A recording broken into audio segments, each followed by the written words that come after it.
Grossartig, die Videos kommen nochmal 5. Einfach verstreut im Gottesdienst hinein.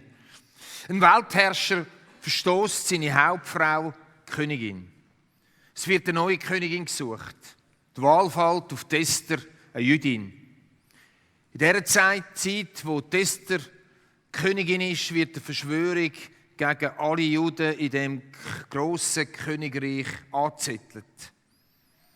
Die Juden werden in Verruf gebracht, wie schon immer wieder, bis zur heutigen Zeit. Und es ergeht ein Befehl von dem Weltherrscher, dass in seinem Reich zum bestimmten Zeitpunkt, bestimmten Tag alle Juden umgebracht werden. Der Mordechai, der Pflegevater der Königin, erfährt davon und lässt seiner Pflegetochter die Message überbringen. Und er sagt ihr, jetzt ist deine Zeit gekommen, du musst jetzt zum König, du musst jetzt dein Volk retten. Aber die Esther lässt ihm ausrichten, das kann mein Leben kosten und darum mache ich es gescheiter nicht. Aber der Mordechai gibt nicht auf in dieser Not hinein und er lässt Esther nochmal eine Message ausrichten. Und die wollen wir miteinander anschauen und die geht es heute. Esther 4, 13-14. Denke nicht, dass du dein Leben errettest, weil du im Haus des Königs bist vor allen Juden. Denn wenn du zu dieser Zeit schweigen wirst, so wird den Juden von einem anderen Ort her eine Hilfe und Errettung entstehen und du und das Haus deines Vaters werden umkommen. Und wer weiß, ob du nicht gerade um dieser Zeit willen zur königlichen Würde gekommen bist. Und wer weiß, ob du nicht gerade um dieser Zeit willen zu königlicher Würde gekommen bist. Mir geht es heute Morgen um 3 Sachen. Erstens, Esther will ihr königliches Leben für ihr Volk zuerst nicht aufs Spiel setzen. Sie ist ihr zu kostbar, die Stellung am Königshof und ihr eigenes Leben. Zweitens, der Mordechai, ihre Onkel, ihre Adoptivonkel, lässt ihren ausrichten, du kannst zwar dein Leben retten im Moment, du musst auch nichts machen, Gott wird jemand anderes finden. Aber schlussendlich wird es sich doch das Leben kosten. Und das Dritte, was er sagt, und wer weiß, ob du nicht gerade um diese Zeit willen an dem Ort bist. Wer weiß, ob du nicht gerade Königin geworden bist, genau wegen dem. Im richtigen Moment, im richtigen Ort stellt Gott seine Leute hin. Die 3 Punkte beschäftigen mich seit vielen Wochen. Ich meine, dass sie für uns als Schweizer Kirche etwas zu sagen haben. Und insbesondere natürlich heute Morgen für uns als GVC Bewegungskirche. Aber auch für unsere Quellenhof-Stiftung, unser Werk. Aber auch für jedes einzelne von uns eine Ermutigung, aber auch eine Aufforderung ist. Für uns als Kirche. Der Mordechai hat der Esther gesagt, was die Not ist. In welcher Zeit stimmt mir? In welcher Not stimmt mir? Wir haben 100 Millionen Menschen, die auf der Flucht sind, Freunde. 100 Millionen Menschen auf der Flucht. Und weltweit droht eine Hungersnot. Wir haben in Europa Säkularisierung, weg von dem Jesus, und wir haben umkämpften Glauben. Und wir haben eine grassierende Einsamkeit, die immer stärker wird in unserer europäischen Gesellschaft. Und jetzt kommt genau das drin in unsere Kirche. Und wer weiß, ob du nicht gerade um dieser Zeit willen zu königlicher Würde gekommen bist. Oder wer weiß, dass wir nicht gerade Kirche sind, genau in diese Zeit, in die Nöte, in die Herausforderungen Kirche sind. Könnte es sein, dass wir wegen diesen Herausforderungen, die wir haben, da gepflanzt sind, wo wir sind in unseren GVC-Kirchen? Könnte es sein, dass es nicht Zufall ist, dass wir als GVC-Bewegung einen grossen Einfluss in die Schweiz haben, aber auch darüber hinaus. Aber werden wir uns aus unserer Komfortzone herausbewegen, aus unseren schönen Gebäuden, werden wir bereit sein, allenfalls auch unseren geteilten Gottesdienst auch hinzugeben, ein Stück weit. um unseren Auftrag wahrzunehmen? Werden wir uns in unseren Small Groups bereit sein, aus unseren Peer Groups, wo wir es so gut haben, rauszubewegen und andere trainiert zu nehmen? Wir können uns weigern. Wir können Kirche sein, einfach für uns. Wir können uns weigern, den Auftrag, wo uns Gott in die Zeit eingestellt hat, wahrzunehmen. Wir können es. Gott zwingt niemand. Und das Verrückte ist, bei der Esther sagt der Mordechai, Gott wird jemand anders finden. Komisch, hä? Das ist für mich das Komischste da drin. Gott wird jemand anders finden. Gott wird andere Kirchen holen. Gott wird andere Menschen haben. Gott wird andere Stiftungen haben, die wir wahrnehmen. Aber der Mordechai sagt zu der Esther, es wird dein Leben kosten. Freunde, wenn wir nicht das machen, was unser Auftrag ist als Kirche, in dieser Zeit, in diesen Nöten, in diesen Orten, wo wir stehen, werden wir zwar nicht so schnell sterben als Kirche, aber innerlich werden wir leer werden. Es wird eine entleerte Kirche sein, die verraten stirbt, auch wenn es gegen aussen aussieht, dass sie immer noch lebt. Eine entfesselte Kirche ist eine Kirche, die sich als Gesendete versteht. Sie ist aber gleichzeitig eine Kirche, die ihre Glieder motiviert, auch sich als Gesendete zu sehen, dort, wo sie Gott hingestellt hat oder hinsendet. Denn es gibt Aufgaben, dafür braucht es Kirche. Es gibt Aufgaben, dafür braucht es Stiftungen und es gibt Aufgaben, dafür braucht es jedes Einzelne.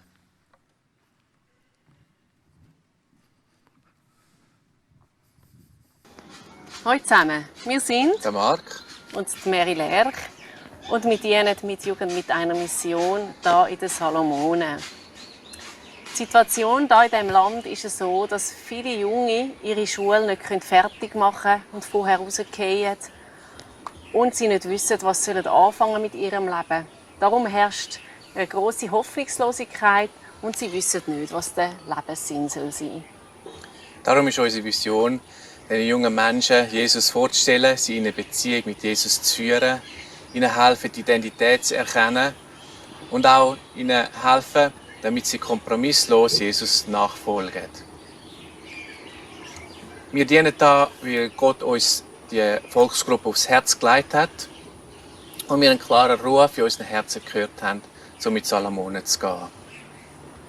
Für uns ist es Highlight wirklich jedes Jahr die Jüngerschaftsschule, die wir anbieten, wo wir helfen, jungen Menschen einfach in eine tiefere Beziehung zu kommen mit Jesus. Und wir sehen wirklich auch, wie sie Begegnungen haben mit Gott, wie sie wachsen im Glauben. Und das ermutigt uns, einfach weiterhin da zu bleiben und Gott da zu dienen. Die GVC haben wir schon immer wieder gesehen, wie auch die Leiter auf Gott gehört haben, gemacht haben, was er gesagt hat ihnen und auch gesehen haben, wie all die Visionen, die auch Gott am Hannes gegeben hat, schlussendlich in Erfüllung gekommen sind, wie er versorgt hat, auch wenn es schwierig war. Er war treu und am Schluss ist das, was er gesprochen hat, das, was er Visionen gegeben hat, ist in Erfüllung gekommen. Auch sind wir immer wieder in der Jugendgruppe Mission Trips machen. So sind wir einmal auf Bulgarien gegangen und auf Marokko. Und das hat mir sicher auch einen Input gegeben, um im Ausland zu dienen, um dort hinzugehen, wo Gott einem gerufen hat. Und auch in der GVC, in der Small Group, wo wir jung waren, dort sind wir auch immer wieder herausgefordert worden, einfach nach Gottes Willen für unser Leben zu fragen, ihn zu suchen und dann einfach auch die Berufung, die wir haben, auszuleben. Und wir würden beide sagen, das hat alles einfach einen grossen Einfluss gehabt, wieso dass wir heute jetzt hier in den Salomonen sind. Tschüss zusammen. Tschüss.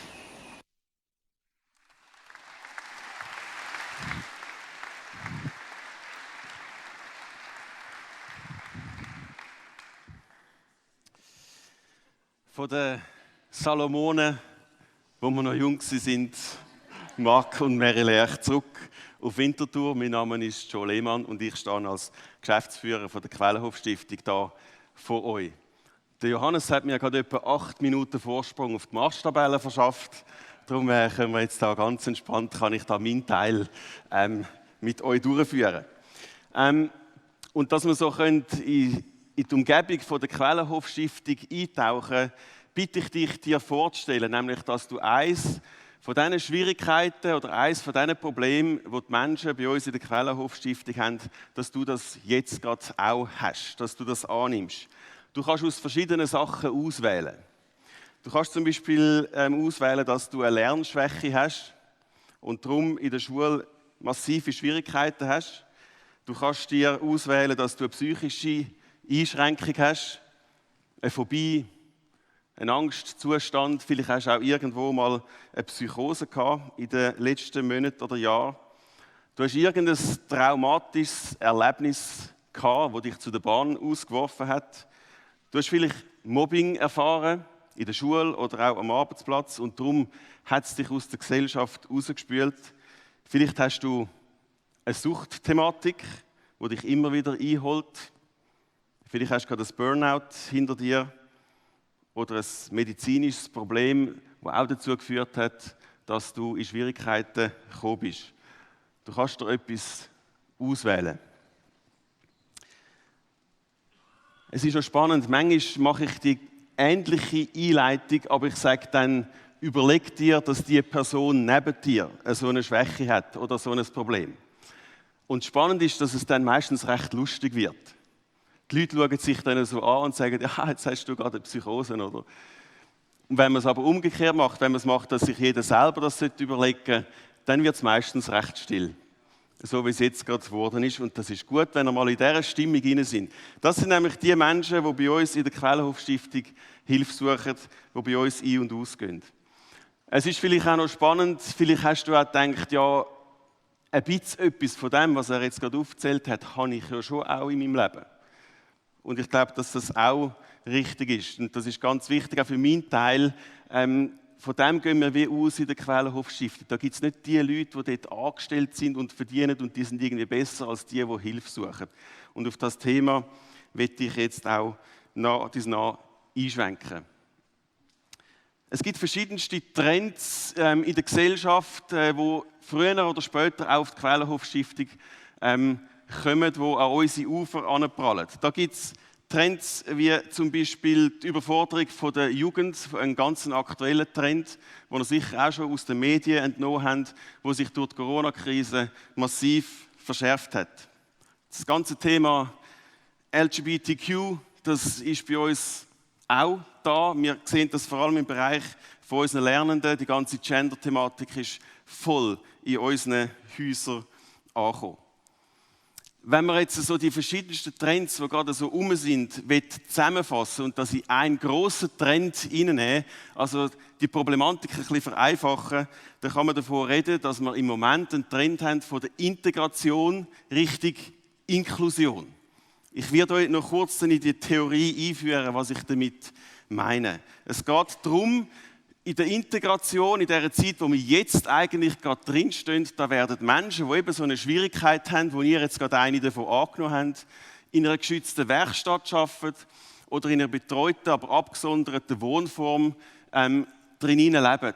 Das ist Integration. Die Häuser, die sind innerhalb unserer Städte und unserer Dörfer.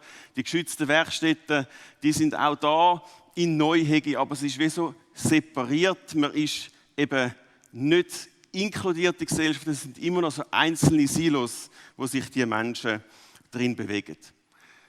Es geht jetzt aber ganz klar Richtung Inklusion. Gesetzgebung geht dorthin. Es ist der Trend in der sozialen Arbeit.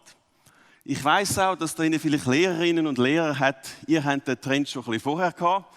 Ihr habt schon ein paar Erfahrungen damit gemacht. Und die soziale Arbeit, also wir werden von euren Fehlern profitieren und die hoffentlich nicht machen. Ich will dir aber sagen, wenn du vielleicht abgelöscht bist von der Inklusion, ich glaube, Inklusion ist ein ganz gutes und ein wichtiges Thema. Ich behaupte nämlich, dass die Inklusion von Jesus erfunden ist und ein christlicher Trend ist. Es gibt nicht so viel, dass wir als Christen Trends in der Gesellschaft so umarmen und sagen, das ist eine gute Sache. Aber bei der Inklusion glaube ich, dass es von Jesus erfunden worden ist. Und zwar dort oben links aus eurer Perspektive oder ganz links im Livestream, dort ist die Exklusion. Das war im Zeitalter der Antike der Fall. Menschen, die schwach oder krank waren, hat man ausgeschlossen aus der Gesellschaft. Man hat Kinder, die nicht ganz gesund waren, können bis zum 8. Tag einfach umbringen.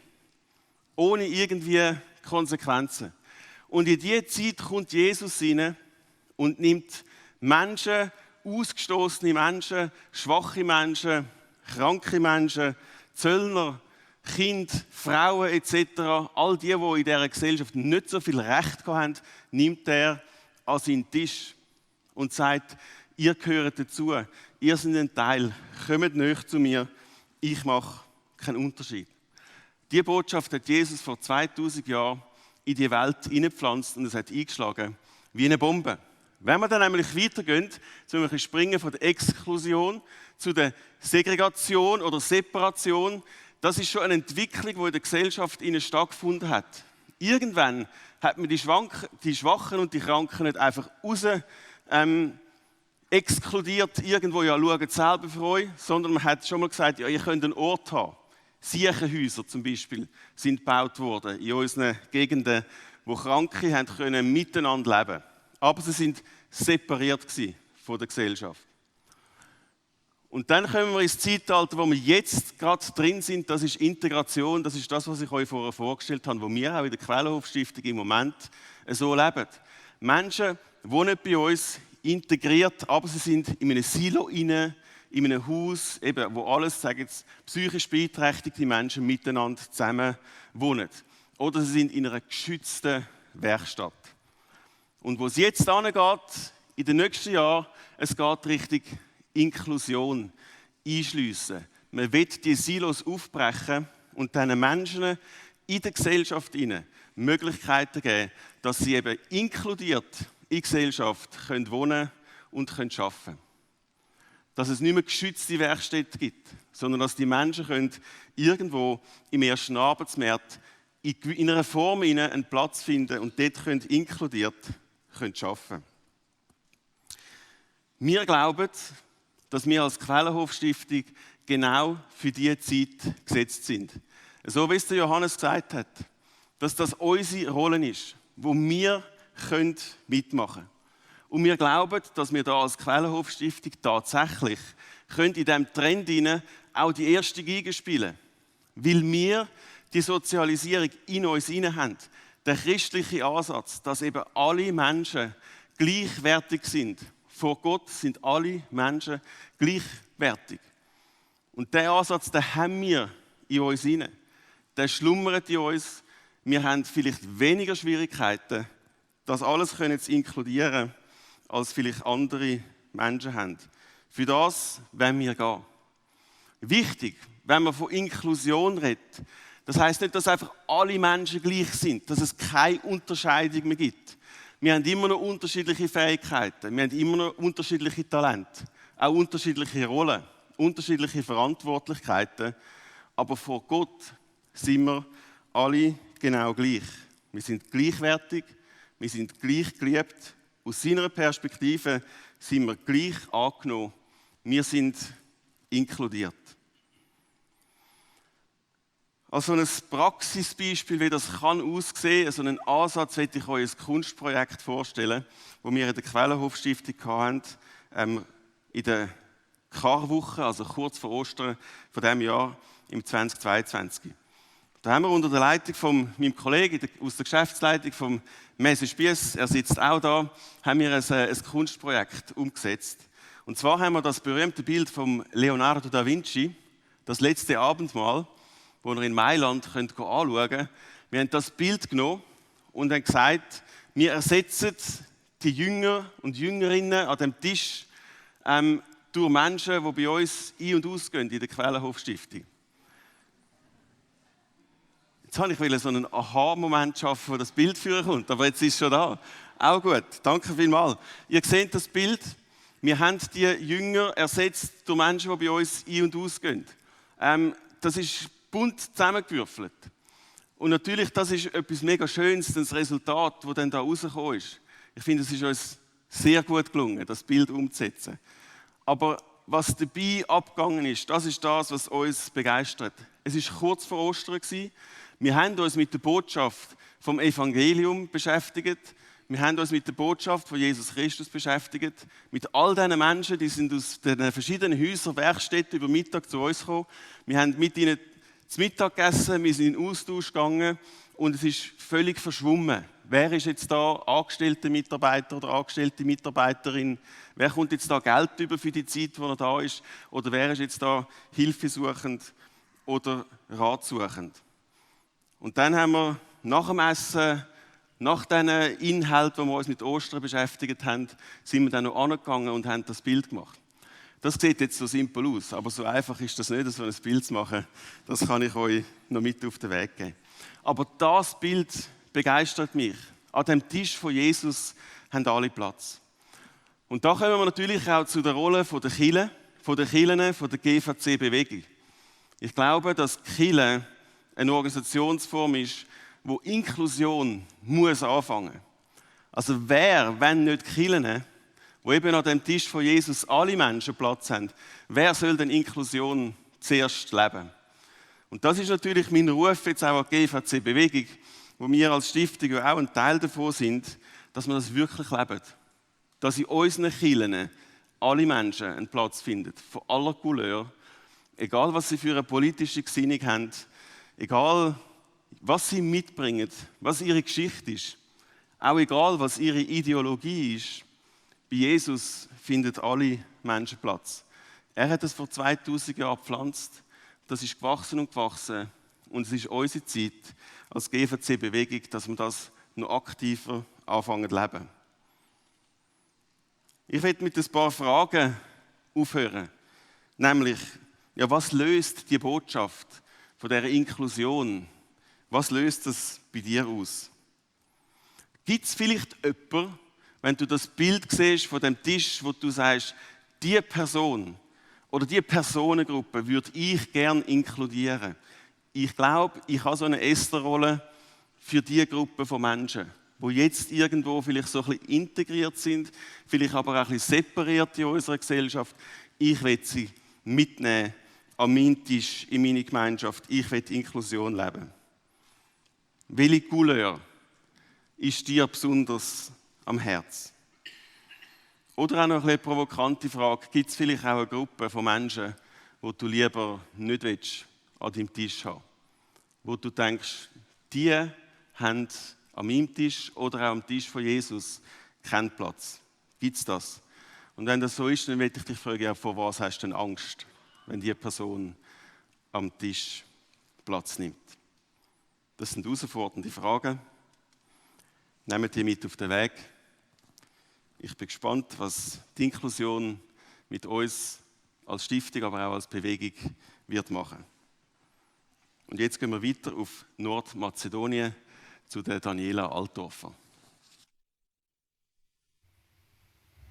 Mein Name ist Daniela Altdorfer aus der GVC Winterthur und ich grüße euch aus Bitola in Nordmazedonien. Das ist Elvedina und Emsad Musa und sie investieren sich in ihr Roma-Dorf. Kennengelernt habe ich sie vor ein paar Jahren in Bulgarien durch Joro und Mariana, wo jeweils auch die Einsatzlager vorbereitet für My Church. Wie schon viele andere in der GVC habe auch ich ein paar Mal das Privileg gehabt, mitgehen auf so Einsatzlager und bin mega dankbar dafür, dass wir das als Kirche auch anbieten können. Für mich persönlich habe ich aber gemerkt, dass ich gerne mit längerfristig Menschen unterstützen kann, wie sie, die sich in ihrer Nachbarschaft, in ihrer Umgebung einsetzen für andere Menschen. Und mein Traum ist es, dass wir aus unserem so reich beschenkten Land Ressourcen teilen mit anderen, die die brauchen können. Sei das Bildung, sei es Leiterschaft, materielle Sachen oder auch Finanzen. Und zur gleichen Zeit können wir von ihnen profitieren und von ihnen lernen. Ein persönliches Highlight, das ich erleben jetzt gerade vor ein paar Wochen, ist, dass wir durch Spendengelder ein Haus kaufen, damit sie mehr Platz haben, um in ihrem Umfeld zu dienen. Und da ein grosses Dankeschön an alle, die, egal wo du bist, Reich Gottes bauen, mit dem, was du hast, dass du das machst, was du kannst. Mega schön. Danke vielmals.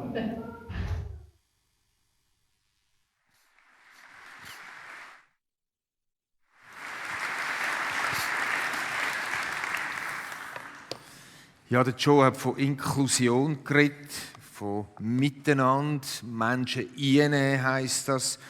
Ich bin am Freitag, habe ich durfte zusammen mit Kirchen helfen, ein Treffen leiten von ukrainischen Pastoren, Pastorinnen, vor allem auch Kleingruppenleiterinnen und christlichen Pastoren und Leiter in der Arche aussen.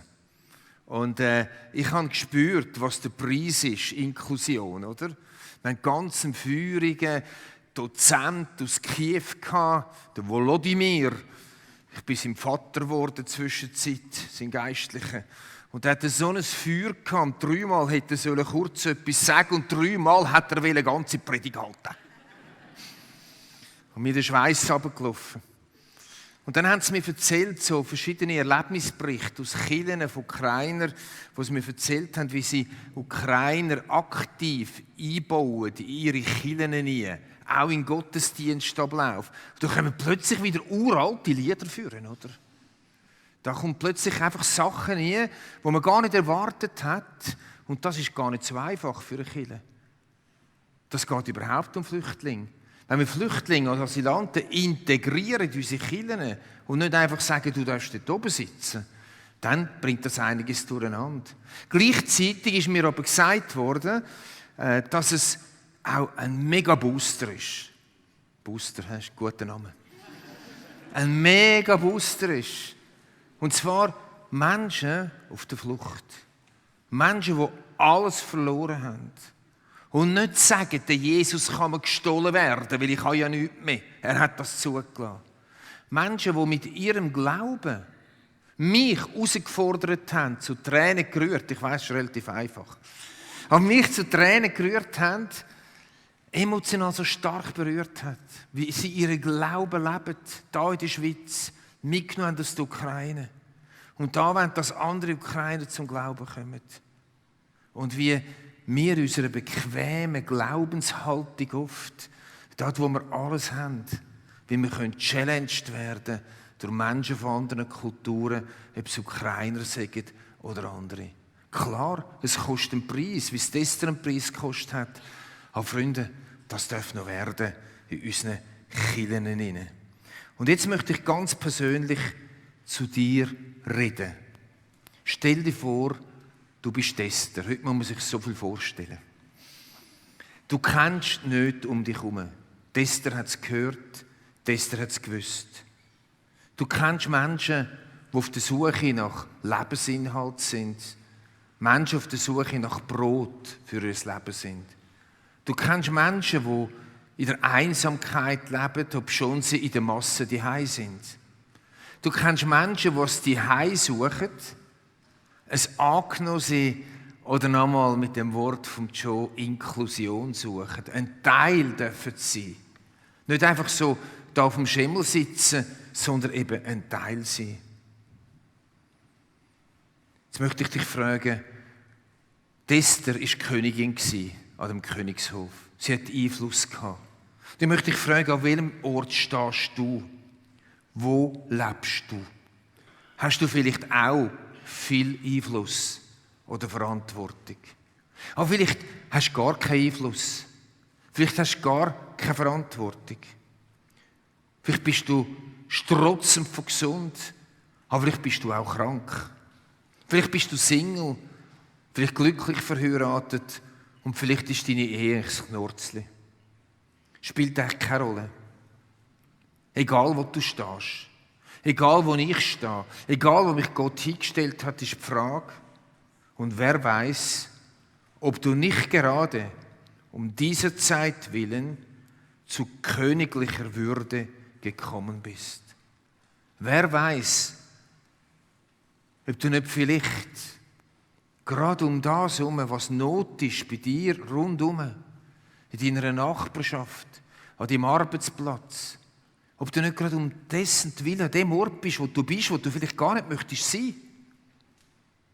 Wer weiß, ob dich Gott nicht dort angestellt hat mit offenen Augen, dass du dort kannst einen Unterschied machen, wie es Esther schlussendlich machen können. Wir können uns dem verweigern, weil wir sind vielleicht in einer Lebenssituation, wo es überhaupt nicht gefällt. Und dann machen wir auf Wartzahl leben. Mal abwarten, bis sich die Lebenssituation verändert hat. Oder wir widmen uns der Lebensoptimierung, der Selbstverwirklichung, wenn man sich ja selber wert ist.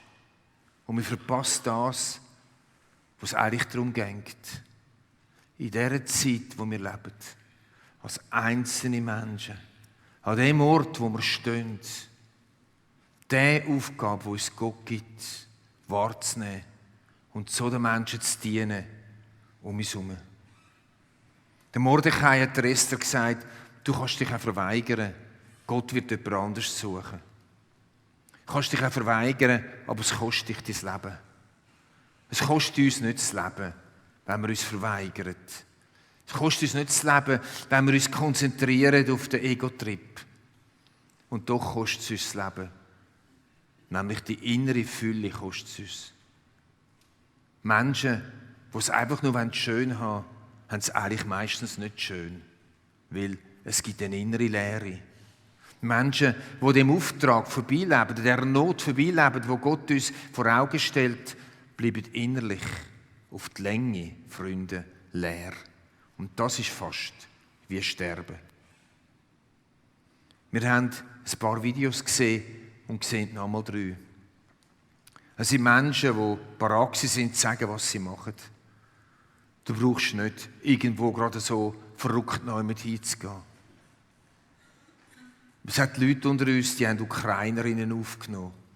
Und jemand hat mir erzählt, was das für eine Herausforderung ist. Andere, die wirken ganz im Verborgenen, in der Nöte, in ihrer Nachbarschaft, an ihrem Arbeitsplatz, wo sie sind. Das spielt keine Rolle. Mein Challenge heute Morgen ist einfach, als Kirche, als Stiftung und als Einzelne, nehmen wir unseren Auftrag dort wahr, wo uns Gott mitten drin gestellt hat. Das ist Kirche, das ist Stiftung und das ist erfülltes Leben. Eine entfesselte Kirche ist eine Kirche, die sich als Gesendete versteht. Es ist aber gleichzeitig auch eine Kirche, die ihre Glieder motiviert, sich auch als Gesendete zu sehen und sie nicht an sich bindet. Denn es gibt Aufgaben, da braucht es Kirchen. Es gibt Aufgaben, da braucht es die Power von einer Kirche. Es gibt Aufgaben, da braucht es eine Power von Stiftungen. Und es gibt Aufgaben, da braucht es einzelne Menschen. Das spielen wir nicht aus gegeneinander. Entscheidend ist die Aussage von Mordechai an Esther. Und wer weiß, ob du nicht gerade um dieser Zeit willen zu königlicher Würde gekommen bist. Und wer weiß, ob du nicht an dem Ort stehst, mit oder ohne Würde, wo dein Auftrag ist, unser Auftrag als Kirche oder als Stiftung. Ich möchte beten und bitte euch dazu aufstehen.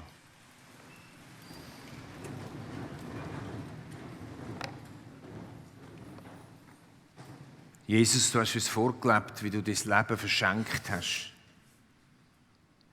Und Esther ist so ein Prototyp, wo ihr Leben dann gewagt hat, im zweiten Anlauf, um ihr Volk zu retten, um dieser Not zu begegnen von ihrem Volk. Danke dir fürs Wort und danke dir für die Frau, die die Königswürde aufs Spiel gesetzt hat. Danke dir, Jesus, wo du dein Leben hingegeben hast. Nicht nur aufs Spiel gesetzt hast, sondern gegeben hast. In einer schrecklichen Art und Weise. Herr, ich bete für unsere Kirchen in der Schweiz, aber auch besonders auch in der GVC-Bewegung, dass wir Kirchen sein können, die verstehen, in welche Situation, in welche Zeit sie gesetzt sind. Ich bete für die Stiftung, dass sie immer wieder sehen kann, was die Herausforderungen sind, wo die Nöte sind, wo ihr sie gestellt ist. Und ich bete für jedes Einzelne, der da ist, dass er es selber für sich sehen kann. Im ganz Kleinen, vielleicht im Grösseren, wo du es hingestellt hast, wo Not ist, wo Einsamkeit ist, wo Menschen sie brauchen. Jesus, ich danke dir aber auch für Kirchen, die das schon wahrnehmen jetzt. Danke dir für die Stiftung, die das schon wahrnimmt. Danke dir für Einzelne von uns oder viele von uns, die das wahrnehmen. Und du möchtest uns ermutigen, bleibt nicht stehen. Jesus, du möchtest ermutigen, geht weiter. Geht weiter. Und ich bete Gott für die Einzelnen unter uns, die entmutigt sind. Weil sie vielleicht statt einen Applaus irgendwie einen Fluch bekommen haben. Statt einen Dank, eine Ablehnung. Ich bete, dass niemand aufgibt. Ich bete, dass wir neu motiviert sind. Danke, Jesus. Du hast uns vorgelebt. Amen.